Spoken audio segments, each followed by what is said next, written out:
আমাদের এলাকায় পয়লা বৈশাখ আসলে বিশাল বড় এক মেলা হইতো। মেলায় কত কিছু ছিল। ওই মেলা থেকে আব্বা আমারে একবার ওই মাছ মার্কা একটা চাকু কিনে দিছে। ওইটা দিয়ে আমি কত আম কাইটা খাইছি। আহারে, কি মনে করতেছে।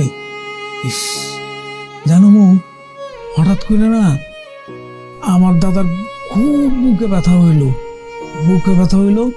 ঠাস করে দাদা মারা গেল। দাদা মরে গেছে। আমি না ওই ছোট বয়সে নিতেই পারতেছিলাম না। আমার খুব কষ্ট হইতেছিল। আমি হাউ মাউ করে কাঁদতেছি, দাদা দাদা করে চিৎকার করতেছি। কিন্তু দেখো, আমার বাবার চোখে কোনো পানি নাই। বাবা, তার বাপ মরে গেছে, কিন্তু বাবা খুব শক্ত হয়ে গেছে। আমি যা হাউ মাউ করে কাঁদতেছি, বাবারে জড়ায় ধরছে।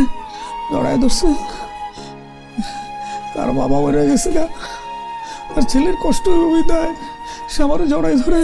আমার একটা ছোটবেলার প্রিয় গান ছিল, গানটা হলো দোল দোল দোলনি রাঙা মাথার চিরুনি